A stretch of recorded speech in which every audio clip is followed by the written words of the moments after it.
it's May 2nd, 2019. We had an accident in the shop this morning where the spindle ran up to max RPM with a fly cutter in the spindle, and the fly cutter came apart. The counterweight on the end of the fly cutter looks like it broke the bolts. Was probably the first thing that happened, and then that caused an imbalance in the part, or in the holder at 12,000 RPM, and broke the pull stud off.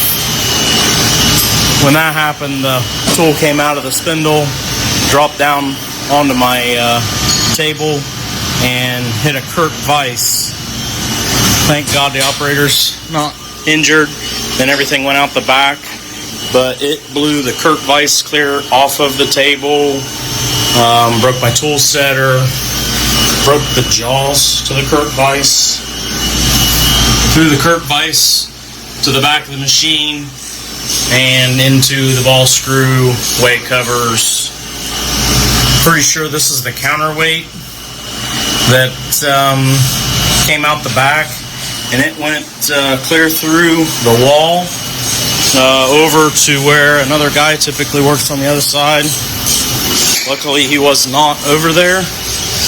But that goes through that wall over to this side, through that wall, hit this chair, across the shop. So this is standing at this chair. Went across that shop. We were working over here on the other side of the forklift, where the guys are right now.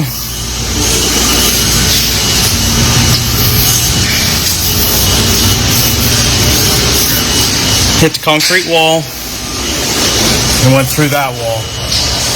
It's a prime example of being extremely careful, guys. Not 100% sure what happened yet. We've had a good bit of problems with this machine doing erratic things, and pretty confident that the program was right.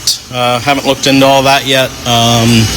But it went clear to 12,000 RPM, and the tool wasn't meant for it. So just got to be very, very careful out there. This could have been a lot worse. Nobody got injured, thank God, but could have been a really, really, really bad day.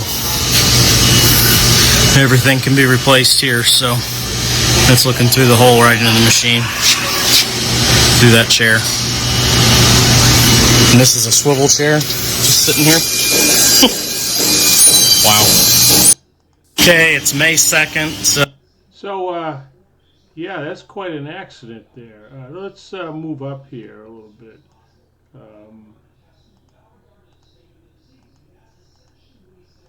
I want to see that tool. This tool, I can't tell. It looks like a 40 or 50 taper, but they kind of, I don't know. This looks. It's not homemade, but because there's some engraving on this. I actually made something similar like this. I made a big fly cutter with a cutter on the end so I could get a big flat surface. But I wasn't running it like a production type thing. I just use it occasionally to cut my big flat table.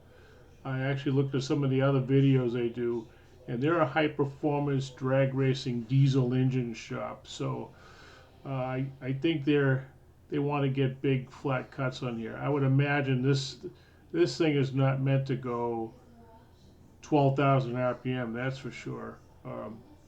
So either somebody overrode the spindle, it had the wrong RPM in there, or maybe it just got fluky. You can actually look up the history with the alarms on a Haas machine, but I think probably if you're going to use a tool like this, you learn from your mistakes, but you can actually set a load limit that would kill the spindle. But I think this happened so fast that I don't think anything was going to prevent it from coming apart like that. Let me just look up a little bit closer. And the fly cutter came up. So I'm looking at this, like you said, there's a counterweight. It looks like a boring head on the other side. Apart, the counterweight on the end of the fly cutter looks like it broke the bolts was probably the first thing that happened, and then that caused an imbalance in the part, or in the holder at 12,000 RPM, and broke the pull stud off. I don't know if I can read on there, but sometimes they might say max RPM built right on these things. I see a name on the side, but that's neither here nor there. But these accidents are extremely rare, but goes to show you that they do happen. So you just got to kind of be on top of them. I just thought I would record this to, give you a little bit on this. So if I were to look at some of the other work that they do, they had a lot of good stuff in here. Actually, I did work like this once before with a honing machine. I worked at an engine shop. And this one here, they were doing a...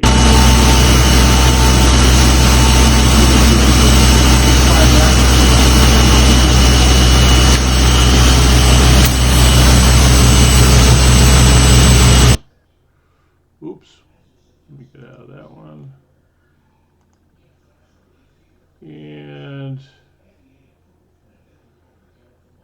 let me go back here. So they're not I wouldn't say, not a bunch of clowns. They do serious work in here.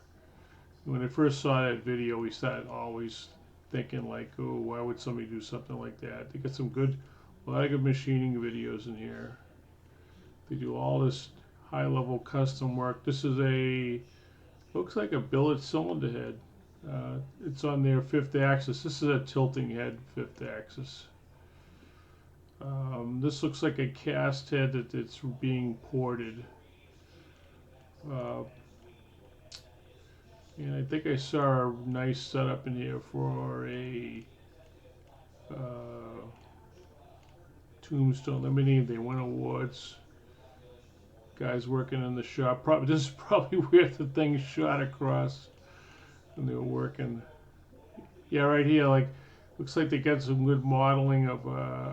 Looks like a fixture they're going to start to build. So I like looking at other people's shops and how they work. That must be that intake that they machine from a solid. Really nice work, Yeah, that intake there. Right there. This is actually a pretty good one right here.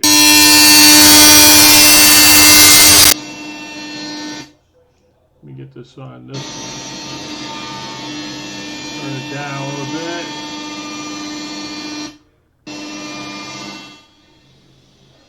You see how the tilting head works, where this is the A axis and this would be B, because B rotates around the Y. I ran a bunch of these 5-axis Bostomatic, which they did about the same thing.